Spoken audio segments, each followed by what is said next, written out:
Uma das coisas que mais atrapalha a autoconfiança de quem quer falar outra língua é o sotaque. Se você tem vergonha de falar, você não fala, você não se comunica e aí você não desenvolve nunca o seu domínio naquele idioma. Nesse vídeo eu vou contar se você deve se preocupar em alcançar um sotaque perfeito enquanto estuda outro idioma. Eu sou Pedro, jornalista e tradutor. Vamos estudar idiomas juntos. A grande pergunta aqui é: meu objetivo ao estudar outra língua deve ser o de alcançar um sotaque perfeito? A grande resposta é não. Me siga para mais dicas de estudo. Quando eu postei alguns conteúdos sobre línguas estrangeiras no meu perfil, eu tive muitas conversas interessantes sobre aprendizados de idiomas, e esse é inclusive o objetivo desse canal. Uma das constantes que me chamou muito a atenção é a seguinte: "Oh, Pedro, I wish could speak English better, but I have this terrible accent."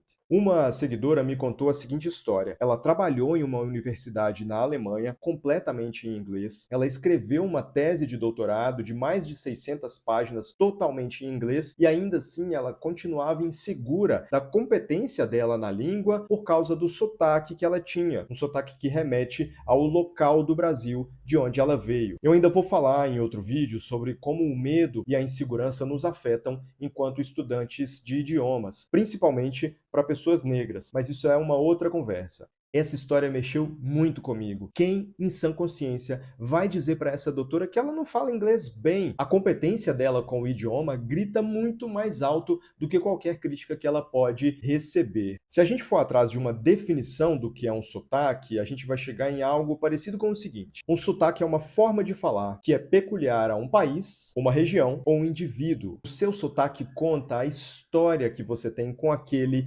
idioma. Se você fala inglês com um sotaque de alguma região do Brasil, isso mostra para o seu ouvinte que você veio daquele lugar. Se você fala espanhol com um sotaque um pouquinho portenho, com uma ponta de Argentina, isso mostra que você viveu lá ou estudou com um professor de lá. E se no final das contas aprender outro idioma tem por objetivo se comunicar, conhecer e se fazer conhecer, o seu sotaque vai contar um pouquinho da sua história. Não precisa ser a sua prioridade perder essa marca. Having a certain accent is one thing, having a good pronunciation is another. Ao aprender um segundo idioma, ou um terceiro, ou um quarto, você precisa cuidar do seguinte: sotaque é uma coisa, uma boa pronúncia é outra. O inglês, por exemplo, tem 44 sons e eles são capazes, inclusive, de diferenciar uma palavra da outra. É diferente dizer she planted a tree, ela plantou uma árvore, de she planted a tree, ela plantou um 3. Whatever this means. Esses sons são o que às vezes diferenciam palavras parecidas com significados muito diferentes. Live,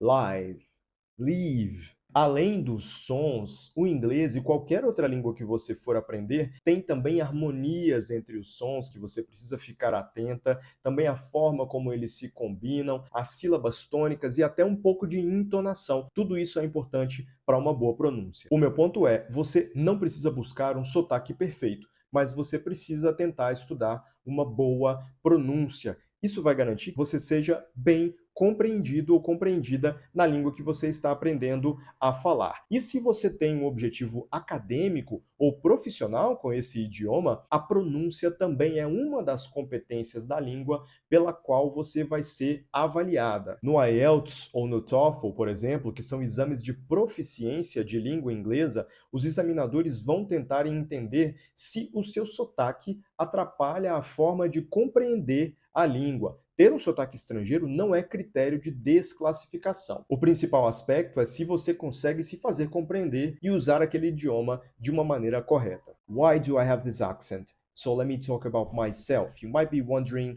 why do I have this slightly British accent on me? I'm not entirely sure. As you might know already, I haven't ever lived abroad, and I definitely didn't go to Hogwarts. I have worked with British folks for almost 4 years, and I always liked how they sound. So I'm not entirely sure if I've mimicked their accent because I've worked with them, or if I went to work with them because I like how they sound. I'm not stupid. I understand that this accent might give a little flair to the language, but this is not the focus. This is not the most important about it. This is not my priority, and if you are learning a second, a third, or a fourth language, that shouldn't be yours either. The point is, I was already fluent when I started meddling with the British accent, so this was not my priority until I've learned the language enough. However, I'm aware that I'm a speaker of English as a foreign language, as a second language, not native, so I don't intend to have a native accent. I'm sure my British viewers can hear me and then can understand that I'm not from Bristol or Southgate. En français, au début j'ai étudié le français avec quelques matériels pour des étudiants autodidactes. Et donc elles enseignent un français considéré plus standard.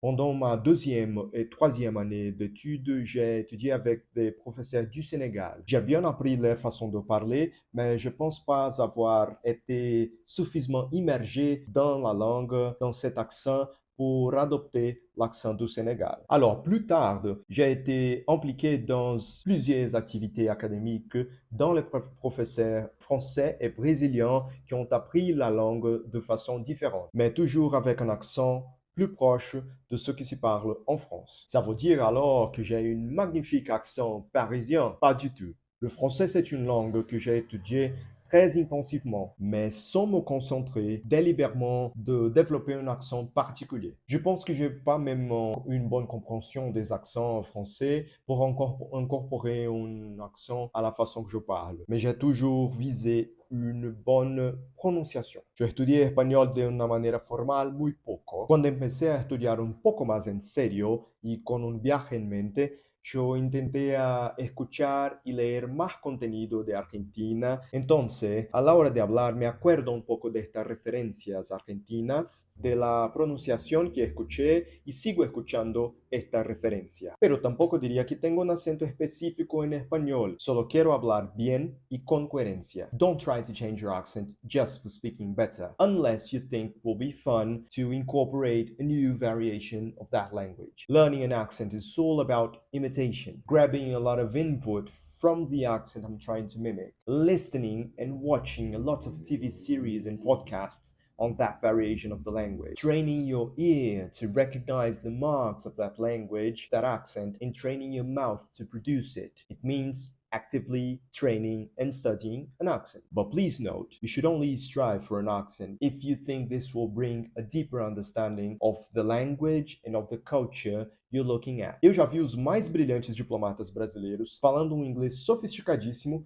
com o sotaque brasileiro. Em espaços multiculturais, é muito comum ouvir o inglês com sotaques nórdicos, o inglês com sotaques franceses orgulhosos e até mesmo com os sotaques hispânicos ou os diferentes sotaques das línguas asiáticas. Isso jamais quer dizer que eles falam inglês mal. E olha que a gente nem está entrando com profundidade em assuntos relacionados ao preconceito linguístico, porque a gente sabe que existem alguns sotaques que são bem aceitos, dependendo de características socioeconômicas, culturais e até mesmo raciais. A minha mensagem principal aqui é: se você tem um sotaque brasileiro, não permita que isso seja um obstáculo para você se comunicar. Ao mesmo tempo, jamais deixe de lado o estudo da pronúncia. Não incorporar um sotaque não significa que você não vai buscar entender bem a pronúncia da língua que você está estudando. Uma boa pronúncia vai te fazer mais confiante e mais fácil de entender, não importa qual sotaque você tenha. Se você está interessada em mais dicas práticas para estudar idiomas, vão aparecer aqui em breve alguns outros vídeos para você acompanhar minhas dicas e ideias nessa jornada de aprender muitas e muitas línguas. E se você quiser saber algo ou tiver uma pergunta, deixe um comentário e a gente continua essa conversa. Beijinho, tchau!